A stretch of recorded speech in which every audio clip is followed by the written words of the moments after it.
This episode is brought to you by Vital Farms. Isn't it bullshit to have to question where your food comes from? At Vital Farms, you can trace your pasture-raised eggs all the way back to the source, the pasture. On the side of each pasture-raised carton of eggs, you'll find the name of the farm where your eggs were laid. And when you look the farm up on their website, you'll get a peek at all the sunshine, fresh air, and open space the hens enjoy. Learn more and find out where to buy them at vitalfarms.com. Vital Farms, keeping it bullshit-free.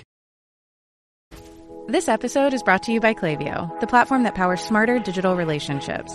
With Klaviyo, you can activate all your customer data in real time, connect seamlessly with your customers across all channels, guide your marketing strategy with AI-powered insights, recommendations, and automated assistance, deliver experiences that feel individually designed at scale, and grow your business faster.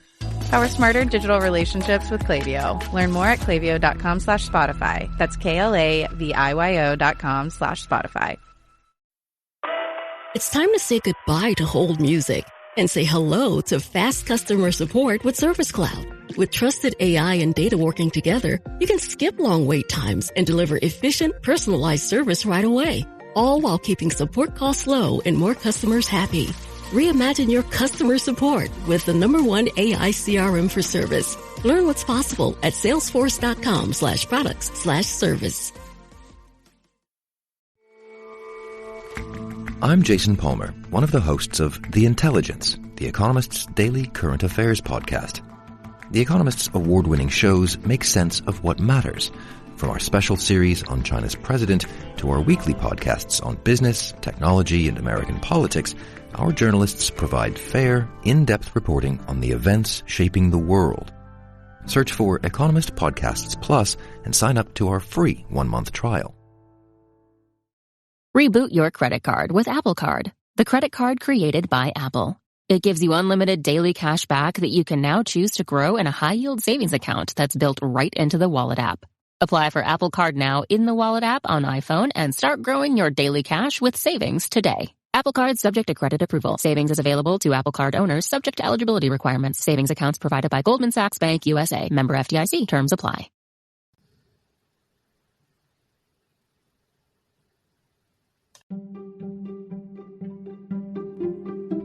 Welcome to the HCI family of podcasts. We're your source for personal, professional, and organizational growth and development. We share our own original research, explore industry trends, and interview executives and thought leaders from across the globe.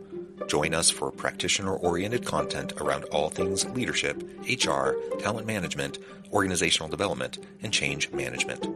Maximize your personal and organizational potential with the HCI family of podcasts.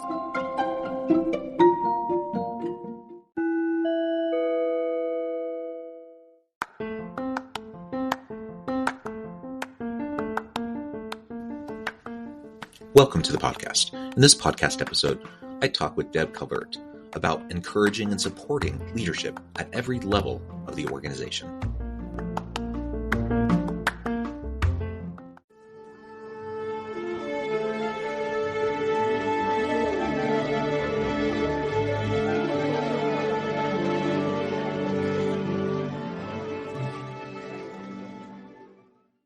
Deb Calvert, welcome to the conversation today. John, thank you. I am delighted to be with you here today. It is a pleasure to be with you. You're joining us from the Kansas City area in Missouri. I'm south of Salt Lake City in Utah. And today, I'm just really excited to talk to you about encouraging and supporting leadership at every level of the organization. I am a firm believer that leadership is not just a title. It's not just a role within an organization, but it really can and should be embedded into everyone's mindset and how everyone approaches their work, regardless of whether you're that first entry level kind of position right out of high school or college, all the way up through the C-suite, through the executive levels. Everyone needs to be a leader. And we as organizational leaders need to be developing leadership competencies and capabilities within all the people on our team, regardless of what level they might be at. So I'm just thrilled to have the chance to talk with you and to unpack this together today. As we get started, I wanted to share Deb's bio with everybody. Deb Calvert is president of People First Productivity Solutions and founder of People First Leadership Academy, is an ICF certified executive coach and certified master of the Leadership Challenge. Previously, Deb was an HR director with a Fortune 500 company. She works with clients to build organizational effectiveness by developing leaders, improving team cohesiveness, and strengthening soft skills. She has been recognized as one of the 65 most influential women in business by Treeline. What a wonderful background. Again, a pleasure to have you. Anything else you would like to highlight by way of your background or personal context before we dive on in? I love this topic, and I'm so glad that we're talking about it. Let's see if we can blow some minds today, because maybe people haven't thought about themselves as leaders. I love blowing people's minds. That's like my favorite. So very good. So let's start with just the general kind of framing up of this. Why leadership development, and what connections are there between leadership development and other positive outcomes like employee engagement, satisfaction, productivity, innovation? Yeah, well, first, why leadership? I don't know about you, John, but every day it seems like things get harder than they used to be. And I believe that in this world today, every single person is craving clarity and maybe control and a sense of leadership, direction, that we're all looking for someone to guide us. And sometimes we need to be self-leaders, and there's this big void. So I believe this topic is more timely than it's ever been, and it will always be an important one. The links are huge. You could look at just about any research and it would tell you that there are positive benefits that come from developing leaders. But you mentioned employee engagement. I'll park on that for just a moment just to unpack this. Yeah, so employee engagement, when we say that term, what we're really talking about is a two-part. It's a cause and effect. Employee engagement is an emotional connection that an employee feels for their organization. And big word, if they feel that emotional connection, then they'll apply additional discretionary effort to the work that they do. All right, so what? It's great, sounds good in a survey. But when you have those two things, when you have an emotional connection, that means people stay longer. So you improve your retention. And when they stay longer and they care more, and now they're applying additional discretionary effort, by every conceivable metric, that means that productivity goes up. And customer satisfaction goes up because of the higher productivity and the happier employees. So then you've got top line revenue increases. You've got better bottom line profit. Can I zoom in on that? Yeah, can I zoom in on that piece just really quick? The customer satisfaction piece, customer satisfaction, customer loyalty. Lots of studies have shown that the more satisfied and engaged your employees are, the more satisfied and loyal your customers will be. And think about that for a moment. Why is that? Now, just imagine, reflect on your experiences in places that have been really great, places to go as a customer, and places that have not been so great. When you go to a place where you have bad customer interactions, where you just get really frustrated and you're like, I'm never going back there again. I'm going to go tell all of my friends and neighbors that that's the most horrible place and I never want to go there and they shouldn't go there either. When those types of experiences happen, how happy, satisfied, and engaged do you think the employee is at that organization that caused that negative interaction? Usually they couldn't care less about the organization. They're ticked off for whatever reason. They're maybe burnt out. They're frustrated. They're certainly not happy with what they're doing, and they take it out on the customer, and that has huge negative impacts on customer satisfaction, customer loyalty. So that's just one little piece of what you were just describing, but I think we've all experienced that. And it's really important to remember, like, we need people to feel excited about the work that they do, especially customer facing people. They have to convey that passion for what they're doing and pass that along to the customer. Otherwise, you're going to lose your best people in the organization, but you're also going to lose your best customers. Absolutely. 18 years ago, when I named my business People First Productivity Solutions, that's exactly what the kind of thing that I was thinking about. And then, flash forward, employee experience equals customer experience. You can't unbundle the two. Yeah. And this beautiful domino effect, right? So we got productivity, customer loyalty, and satisfaction. You get better top line revenue. No surprise. Yeah. You save expenses, so you get better profitability. And if you can get all that, this glorious cascade of benefits from employee engagement, it begs the question, John, which is, all right, then just, how do you do it? How do you get employee engagement?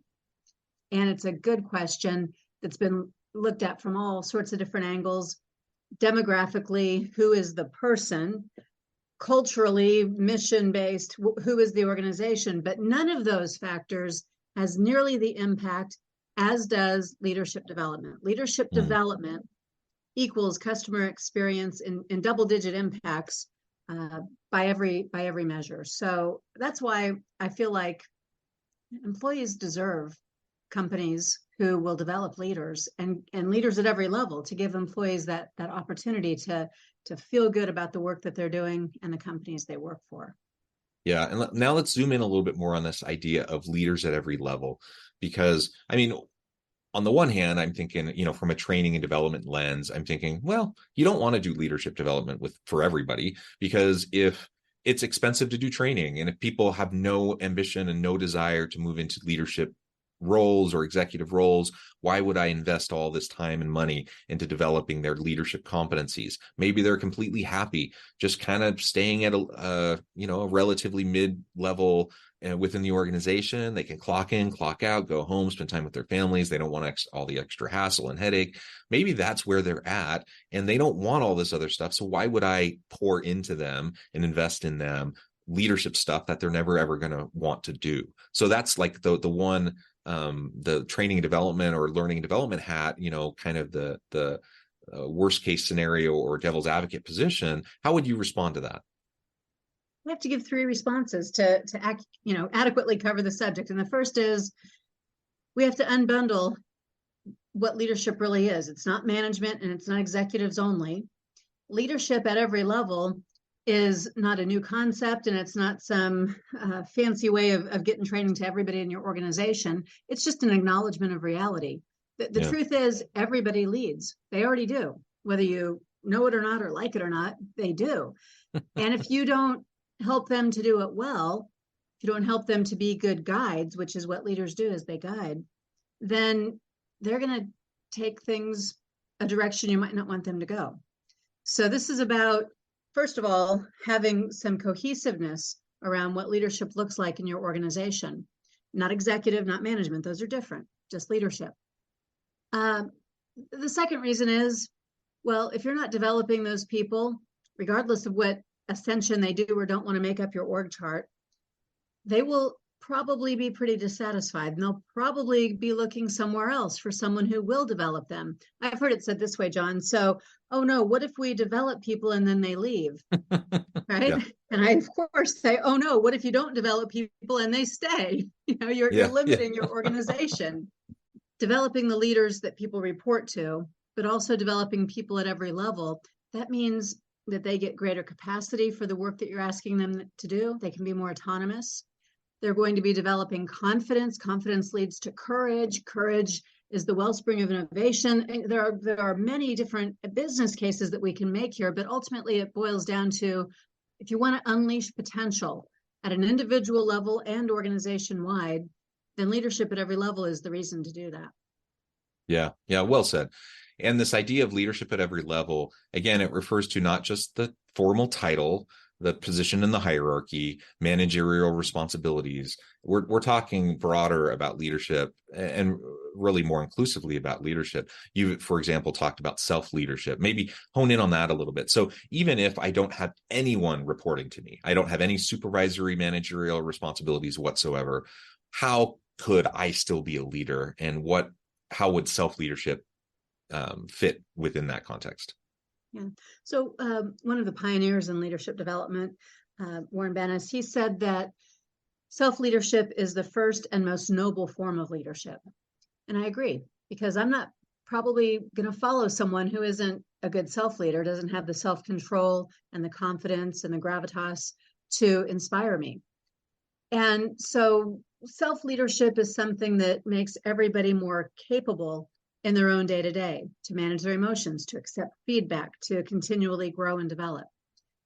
And I guess I could frame it up like this to talk about what might not be as obvious as it should be, but if you've ever watched 2 3-year-olds playing next to each other on the playground, no formal education, let alone leadership development, and yet in any one of those moments, one of them is leading, and they take turns, and leadership is for everybody, and they watch and they get motivated by and they learn from, and they play better together when they're having that kind of organic leadership that's happening.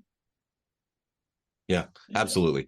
Lots of lessons we can gain from watching children and how they interact with each other.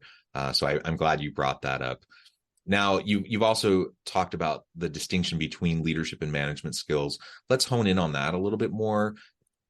I'm sure everyone listening has heard about management is not leadership. Leadership is not management. Like, these things are distinct. And there's lots of people who have talked about it, lots of articles on this.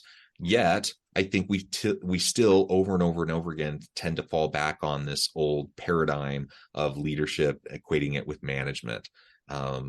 There are some overlaps, but there are distinct skills, competencies, and capabilities of the two different realms. And frankly, in an ideal world, I want someone who's a great leader and a great manager, but it's not always the same thing, right? The same skill sets. It's not.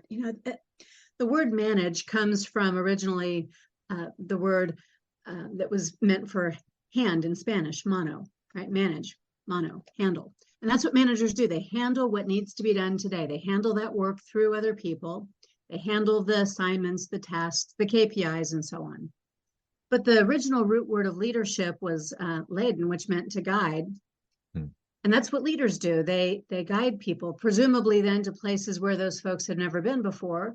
Otherwise, why would they need a guide? Places where maybe it won't be easy to get to, and places where the person leading is going to be effective in clearing the path and helping people to get to that new place. So I believe that because of this confusion about what is a leader, is that just the executive ranks? What is a manager? Is every manager a leader? Do you have to be a manager before you can be a leader? Right? Without those distinctions, what we've ended up with is, you're right, a lot of time and money is being spent. It's being wasted because there's an illusion that both have been covered and neither has been. Like, I'll give you an example, John. Think about all those executive education programs, the ones with great big price tags at major universities. Or you could think about those 1 or 2 year long programs offered by chambers and the like. And those are all great programs, but what they focus on are business acumen, networking, strategic thinking, decision-making, ethics, executive presence, change management, analytics, right? Sustainability. They focus on lots of topics that aren't about leadership development. Those are certainly beneficial topics for any leader to know, but none of those drive employee engagement. None of those position leaders to improve the employee experience or to shape the culture of the organization. So inside an organization, you need basic supervisory skills for the science of managing, and you need true leadership behavior skills for driving employee engagement. And when you have that, you've covered the bases. Yeah, well said. Well, very good. So how do we start to shift?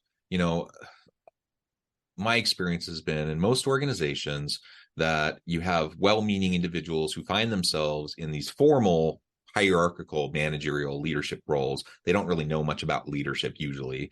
They're kind of just trying to build the plane while they're flying it and figure it out. And they usually default to what they've observed in the past. So if they've seen people do certain things, they'll just kind of replicate and do those same certain things. A lot of times it's actually not very effective. Sometimes it's even toxic, unhealthy behaviors. So how do we start to disrupt this world where most people don't really know what they're doing in terms of leadership? They're running around like chickens with their heads cut off, trying to just put out fires all day instead of actually doing leadership stuff. And how do we, because until we can do that, I don't think we can even really start to tackle this mindset shift around helping everyone develop these leadership capacities. If the people who should be leaders themselves aren't actually leading because they just don't have the bandwidth, they don't have the time or the energy to even invest in it. Yeah, usually they just don't know what they don't know. Yeah. And so my recommendation is that you learn about behaviors that make leaders effective. There is an evidence-based framework. It's called the 5 Practices of Exemplary Leadership. Over 6 million people have participated worldwide in 40 years of research about that. It's referenced in just about any leadership book that you'll probably ever pick up. It comes from Jim Kouzes and Barry Posner. The book that they've written is called The Leadership Challenge, and that's also the the primary branding around their workshops. But those 30 behaviors that are nested within all of that, every one of them has an impact on employee engagement. Every one of them is proven. You're not just guessing or trying to start from scratch to craft something. And it fits very nicely in with any other construct that you might have for your leadership development, because this is the piece that's behavior based. Simple, 30 easy behaviors that anyone could do more frequently and will become more effective when they do. So I don't think you were after a commercial message there, but that's the one and only way I know that gets people to see leadership for what it is. It's a set of choices and behaviors. Yeah. And from your own experience, both with that framework and your own work, you've worked with lots of clients doing lots of great work. What would be maybe those 2 or 3 things that you would suggest to anyone listening today if they want to start taking these first steps forward? Yeah. Well, I'll give you a few of the behaviors as examples. I think one that is more important today than ever, given the state of the world, is a behavior that's super simple, and it's not going to be a surprise to anyone, but you have to actually choose it. And that's to actively listen to diverse points of view. So not just letting the sound fall in your ears, not giving lip service to, okay, let's do a round robin so everybody has an opportunity to express their opinion, but actively, as often as possible, mining for those diverse points of view and then genuinely considering them and bringing them into the mix. I just think that's a solid starting place, and probably no one is doing that as often as they'd really like to be. Yeah, good. And others? Yeah. So some of the other ones are super easy. The one that rates most high, and I'll tell you the one that rates most often low in the assessment, the one that most often in my experience rates at the top of the 360 assessment that goes with this, is that you treat others with dignity and respect. Yeah. Okay? No brainer. But do it more often and do it very thoughtfully, because that could mean different things to different people. So know people to do it well. Yeah, well, and that does connect with the first one as well, right? Unless you're talking to people, getting access to and exposure to diverse perspectives and really carefully listening, you're not going to be in a position to treat people with dignity and respect. You're just not. And it really is that simple. Like the number of times I tell this to clients or, people who are in training sessions or students at the university, that like you boil all of this down. You boil all of the leadership stuff, all of the organizational behavior stuff, all of the change stuff. You boil it all down to like some very simple things. One of the most simple foundational pieces is treat people with dignity and respect. If you just if we would all just treat people with dignity and respect, this world would be so much better. Organizations would run so much better and would be so much more healthy. And all of the division and the polarization that we see in society, it wouldn't magically go away, but you just listen to people and treat them with dignity and respect, and be a little bit compassionate towards their perspective.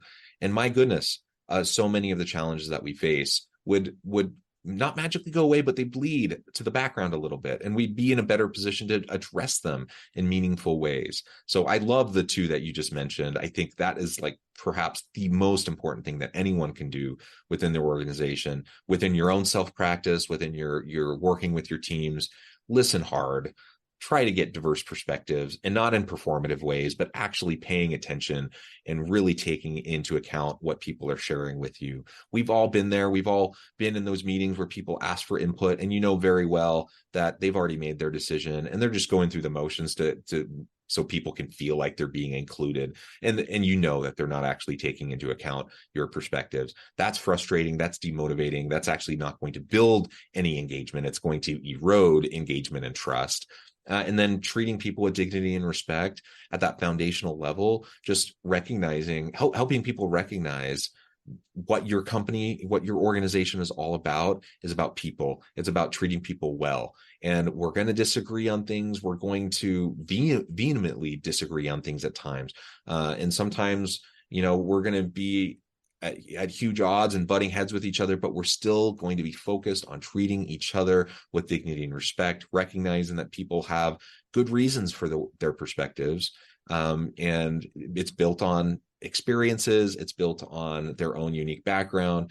And until we can listen hard and understand where they're coming from, we're probably going to be missing out on some really important pieces that could help us perform better, serve our clientele better, bring more value to the marketplace. Well said. Just like you said earlier, watch the 3-year-olds on the playground, right? They typically do more of that than sometimes we see in office places. So let me give you the bottom one. It's not nearly as easy as the first two. So it is that the leader is asking for feedback about how his or her behaviors affect other people's performance. So it's a two-parter. Asking for feedback is hard enough, but now asking for very narrow, specific feedback. I did this, John. How did that impact you? It's a scary premise, but highly effective. Yeah, no, it can be. People often don't like holding that mirror up in front of their face and actually looking at and acknowledging what is staring right back at them. It can be really hard, especially if we know if we're feeling a little vulnerable, we're feeling maybe a little bit of imposter syndrome. We already recognize that we don't know what we're doing, and so we're really nervous about how we get the feedback. We want people to like us, we want people to see us as competent, etc. But leaning into a space where there's psychological safety, where everyone knows that they can share with each other what they're thinking. And when we create that kind of an environment, it creates a much more robust place for that feedback to happen, so that we're not just sharing the niceties because we're worried about how people are going to respond. We're not just, dealing in passive aggressive behaviors because we don't want to confront things head on, right? Simple, right? Choices day to day in everything that you do, choosing more often to demonstrate these leadership behaviors makes you effective as a leader, regardless of level. And it doesn't have to cost a fortune for companies to do this. That's a myth as well. So it's and everything we just talked about, those 3 areas, I suspect anyone listening would say, yeah, I would love for everyone in my organization to better further develop those 3 competency areas, right? And those skill sets. So let's do it. Let's commit to it. Well, Deb, it has been a real pleasure. I know the time, I need to let you go here in just a minute, but before we wrap things up for today, I wanted to give you a chance to share with the audience how they can connect with you and find out more about your work, your team, and then give us the final word on the topic for today. Well, thank you again, John. My company is People First Productivity Solutions, the website People First PS. You'll find me, Deb Calvert, on LinkedIn, or you can go over to Amazon and get my brand new, hot off the press, latest book release. It's called Discover Questions for Connections, Clarity, and Control. And it's all about using questions to be more effective as a leader and in anything that you do. I'll give you this wrap-up thought on the topic. It's a quote from Eleanor Roosevelt. She said, "A good leader causes others to be confident in the leader. A great leader causes others to be confident in themselves." Yeah, I love it. Leadership at every level. I love it. Deb, thank you so much for your insights, for sharing your time and experience with all of us. I encourage the audience to reach out, get connected, find out more about what Deb can do for you. Check out the new book. And as always, I hope everyone can stay healthy and safe, that you can find meaning and purpose at work each and every day. And I hope you all have a great week.